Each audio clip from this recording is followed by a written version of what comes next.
السلام علیکم ورحمۃ اللہ وبرکاتہ۔ الحمد لأہلہ والصلاة لأہلہا، اما بعد فاعوذ باللہ من الشیطان الرجیم، بسم اللہ الرحمن الرحیم۔ عن ابی ہریرہ رضی اللہ تعالی عنہ قال قال رسول اللہ صلی اللہ علیہ وسلم اذا مات الانسان انقطع عنه عمل الا من ثلاثة إلا من صدقة جارية أو ولد صالح يدعو له أو علم ينتفع به۔ سیدنا ابو ہریرہ رضی اللہ تعالیٰ عنہ بیان فرماتے ہیں کہ رسول اکرم صلی اللہ علیہ وسلم نے ارشاد فرمایا، جب انسان مر جاتا ہے، فوت ہو جاتا ہے، تو دنیا میں اس کے اعمال کا سلسلہ منقطع ہو جاتا ہے، ختم ہو جاتا ہے۔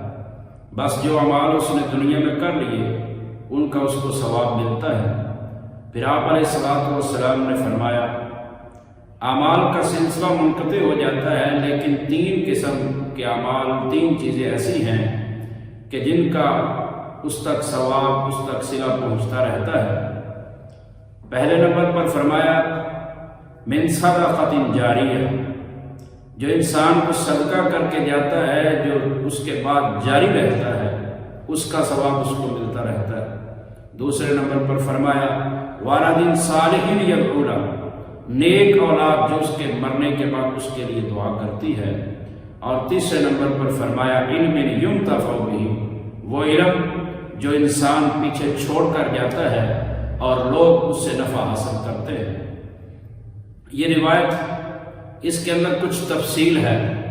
سیدنا ابو ہریرہ رضی اللہ تعالیٰ عنہ کی ہی روایت ہے، ابن ماجہ کے اندر 242 نمبر پر ہے۔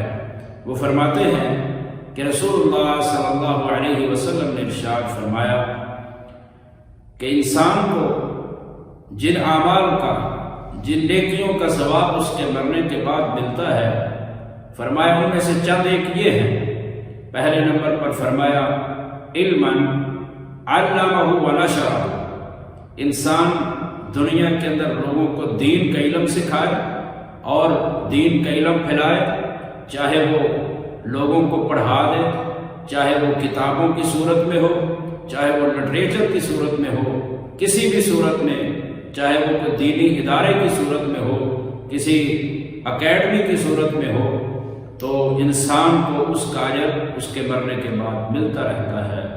دوسرے نمبر پر فرمایا مصحفاً ورثہ، انسان کسی کو کوئی مصحف، کوئی قرآن مجید لے کر دے دیتا ہے، اس کو پڑھتا رہتا ہے، مرنے کے بعد اس کو اس کا ثواب قبر میں پہنچتا ہے۔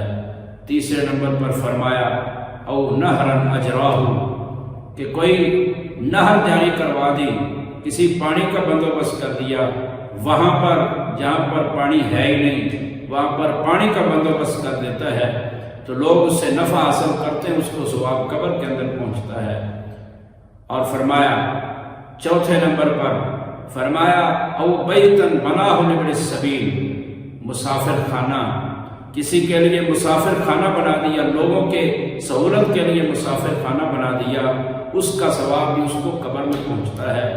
اور پانچویں نمبر پر فرمایا او مسجد بنا ہو، مسجد بنا گیا، مسجد لوگوں کے لیے بنا گیا، لوگ اس سے نفع حاصل کرتے ہیں اور لوگ نمازیں پڑھتے ہیں، تہجدیں پڑھتے ہیں، اس کا ثواب اس کو ملتا رہتا ہے۔ چھٹے نمبر پر فرمایا نیک اولاد والد صالح، نیک اولاد جو انسان پیچھے چھوڑ کر چلا جاتا ہے، وہ نیک اعمال کرتی ہے، انسان کے درجات بلند ہوتے ہیں، انسان کو معاف کر دیا جاتا ہے۔ اور ساتویں نمبر پر فرمایا کہ وہ صدقہ جو انسان اپنی زندگی میں، اپنی صحت، اپنی تندرستی کی حالت میں صدقہ کر جاتا ہے اور لوگ اس سے نفع اٹھاتے ہیں، انسان کو اس کا ثواب بھی قبر کے اندر پہنچتا رہتا ہے۔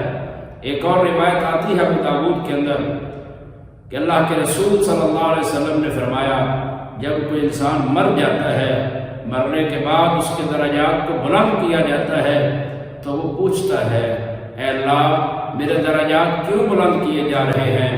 تو اللہ فرماتے ہیں باستغفاری والدی کا لکا، تیرے درجات اس لیے بلند کیے جا رہے ہیں کہ تیری نیک اولاد تیرے لیے پیچھے سے دعا کر رہی ہے۔ اللہ رب العالمین سے دعا ہے کہ اللہ رب العالمین ہمیں ایسے نیک اعمال کرنے کی توفیق عطا فرمائے جن کا ثواب ہمیں قبر کے اندر بھی ملتا رہے۔ اللہ رب العالمین ہمیں قرآن و سنت پر عمل کرنے کی توفیق عطا فرمائے۔ سبحان ربک رب العزت عما یصفون وسلام علی المرسلین والحمد للہ رب العالمین۔